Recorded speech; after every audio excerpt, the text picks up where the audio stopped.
আমার হাতে যে মোবাইলটি দেখতে পাচ্ছেন, এই মোবাইলটির বড় একটি সমস্যা হয়েছে। সেটা হচ্ছে আমার এই অ্যাপসগুলো যেগুলো ইনস্টল করা আছে সেগুলো আমি খুঁজে পাচ্ছি না। একটা অ্যাপসও এখানে নাই। এই এখন যে অ্যাপসগুলো আছে সেগুলো আমার মোবাইলটি যখন কেনার সময় যে অ্যাপসগুলো ছিল সেই অ্যাপসগুলো শুধু এখানে দেখাচ্ছে এবং আমি যদি কন্টাক্টে যাই আমার কন্টাক্টে কোনো নাম্বার দেখতে পাচ্ছি না এবং আমি যদি ডায়াল প্যাডে যাই আমার রিসেন্ট যে কলগুলো ছিল সেই কল লিস্টগুলো আমি দেখতে পাচ্ছি না। দেখুন আমার কন্টাক্টে রিসেন্ট কোনো নাম্বার নাই এবং কন্টাক্টে কিন্তু কোনো আমার নাম্বার এখন দেখা যাচ্ছে না এখানে। আমি যদি কোনো নাম্বার এখান থেকে কল দিয়ে ডায়াল করে দেখবেন আমার কলটিও কিন্তু যাচ্ছে না। তো আমি এখানে নাম্বার একটি উঠাই দিতেছি। নাম্বারটি ওঠানোর পর আমি যদি কলের উপর ক্লিক করে এবং আমি যে কোনো একটা সিম এখানে সিলেক্ট করবো, দেখবো আমাদের কলটি যায় কিনা। তো আমি যদি ডায়াল করে দিলে please contact the owner of the এরকম লেখা আসছে। তো এই সমস্যাটি কেন আসে বা এই সমস্যাটি সমাধান কিভাবে করবেন সেটি ভিডিওতে আপনারা জানতে পারবেন।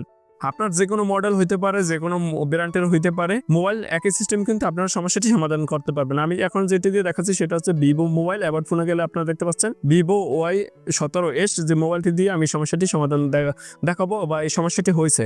আপনার যে কোনো মডেল হইতে পারে।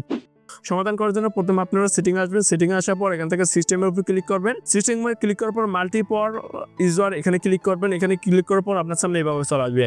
আপনি যদি সেটিংয়ে না আসেন তাহলে উপর কন্ট্রোল প্ল্যান থেকেও আপনি এখানে আসতে পারেন। তো কন্ট্রোল প্ল্যানে প্রথমে যাবেন। এখানে যে অ্যাকাউন্টের আইকনটি আছে, যে সিটিং আছে সিটিংয়ের পাশে কিন্তু অ্যাকাউন্টের আইকনটি আছে, এখানে আমরা ক্লিক করবো। এখানে ক্লিক করার পর আমাদের সামনে এভাবে ওপেন হবে। আপনি চাইলে ওনার উপরে ক্লিক করতে পারেন অথবা ইউজার সেটআপ এখানে ক্লিক করার পর এখানে ইস্ট গাইড মোড এটা দিতে পারেন, রিজিস্টার গাইড মোড, এই দুটি কিন্তু আলাদা আলাদা অপশন আছে। এবং আদার ইউজার এখানে আপনার ওনারটি আছে লেখা, ওনার উপরে ক্লিক করবো। ওনারে ক্লিক করার পর সুইচ টু ওনার এখানে ক্লিক করতে হবে। সুইচ টু ওনার উপরে যদি আমরা ক্লিক করি, টু ওনার যে অ্যাকাউন্টে আছে সেটা কিন্তু শিফট হয়ে গেল। দেখুন এখন আমার সামনে আমার আগে যে মোবাইলটি আছে সেভাবে কিন্তু চলে আসছে, আমার ওয়ালপেপারটি চলে আসছে এবং এখানে যে লকটিও কিন্তু চলে আসছে। যে লকটি প্রথম ছিল সেই লকটি চলে আসছে। এই সমস্যাটা হওয়ার পর কিন্তু লকটিও কিন্তু আমাদের চলে গেছিলো।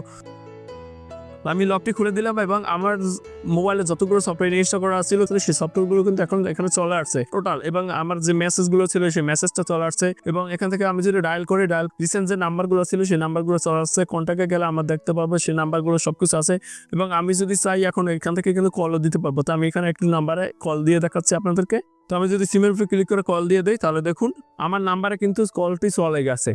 তো প্রথমে কিন্তু এই সমস্যাটির কারণে আমার কোনো সফটওয়্যার আসছিল না এবং এখানে কল যাচ্ছিল না। এখন কিন্তু সরাসরি সবকিছু চলে গেল। যে কোনো মডেল হইতে পারে, যে কোনো মোবাইলের যে কোনো ব্র্যান্ড হইতে পারে, এই সমস্যাটি হলে এভাবে কিন্তু খুব সহজে আপনি সমস্যার সমাধান করতে পারেন। এবং সমস্যার সমাধান না করতে পারলে অবশ্যই কিন্তু কমেন্টে জানাবেন। ভিডিওটি এই পর্যন্তই। ভালো লাগলে অবশ্যই লাইক, কমেন্ট এবং চ্যানেলটি সাবস্ক্রাইব করতে ভুলবেন না।